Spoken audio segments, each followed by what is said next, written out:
Hi, this is Timothy. Welcome back to my Entity Framework Core series. In today's video, we are going to talk about a core concept in Entity Framework Core. And understanding this is essential for anyone working with database in .NET C#. So in the voice of the database, entity represents a viewer object. For instance, if you are working on employee management system, you will be dealing with objects like employee, manager, service, address, and so on. These are what we call entity because they reflect real-world object and are modeled as table in a relational database. So entity in entity framework core is a core concept. So now we have to imagine to bring this concept into the context of entity framework core. So in the entity framework core, an entity is simply a class that map to a table in database. For example, in our employee management system, we create a class called employee that represent the employee entity. Simply, we create a class called manager for manager entity, right? So this one. So these class are mapped to employee and manager table in database. To make this mapping work, we define this class in the DB context class, specifically for the DB set properties. So, for example, our app DB context may have properties like DB set, and the DB which allow entity framework core to map this class to a represent database table. So you may have heard the terms of domain class and entity classes. So are they the same? Right? Well, these two terms overlap because in these stages we call them domain classes. So, but once we bring entity framework core in the picture and involve these class in these classes in database operation, these domain class become entity classes. So this happens when we requires as a DB set property in the DB context. So if a class is involved in database operation, it remains just a domain class. So so now a little bit sum up, and entity in the entity framework core is a class that maps to the database table, and domain class becomes entity class when they are used in the database operation. So I hope this clears up any confusion between domain classes and entity classes. So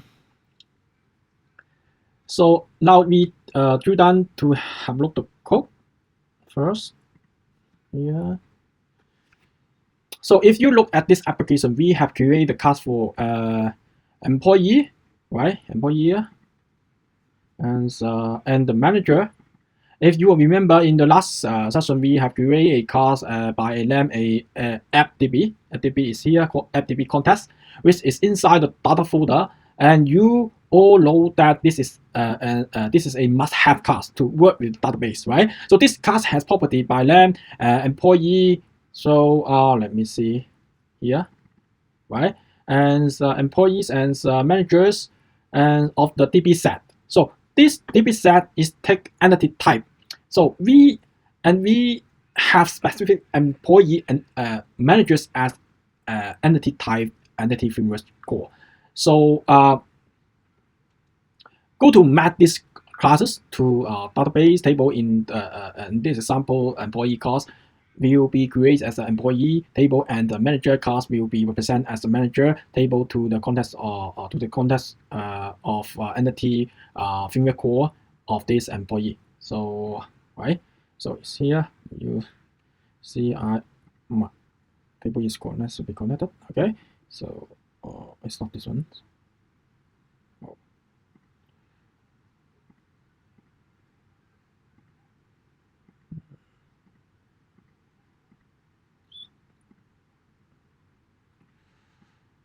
Let me see. Maybe later I show the database design for you because, and so So these employee and class and the manager classes are called entities. Entity framework course will be create a table for managers, and it will create a column for each of these properties, right? So because we code first that we after type the command, we can this will automatically to create the field in the database. So if you have watched a previous video in the series, you may remember sometime back we had a session on domain class. That time we has called the employee and the manager class as a domain. Now I'm calling this class as entity classes. So don't get confused. The terms of the domain class and the entity class are overlapped. If we go back to same example, when we just building employee management system, we knew that employee manager and manager are these are the objects that were involved in the employee management.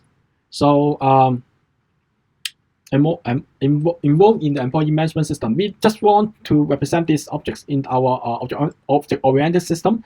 So the term for each of these objects now is employee and managers. We have to raise class which represent these managers and employee. That time we call them as the domain class. So later, when we started build this database, we set up the entity framework core that the time these employees and the managers class, they are involved in the database operation. Then we call them as entity class. If there is any class with not involved in the database operation, we did not call that class as we did not call that class as an entity class. That time will be just a domain class, right?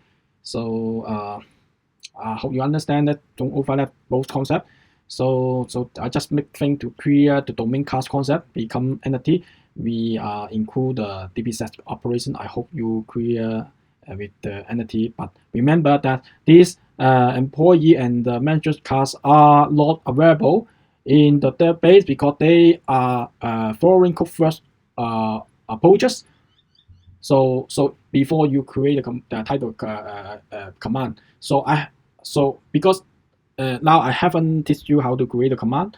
So because now we at the code first stage using the code first approaches. So we just type the code first. So in the database we don't have this table.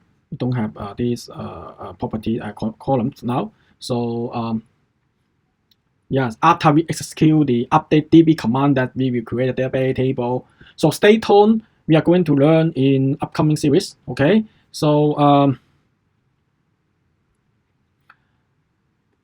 okay, so if you find this video is helpful, please give a thumb up. And if you are not subscribed to my channel, yes, don't consider please consider subscribing more contests on the entity framework core and related contests. So thank you for watching, and I will see you in the next video. Stay tuned. I will teach you how to update the database. So bye bye.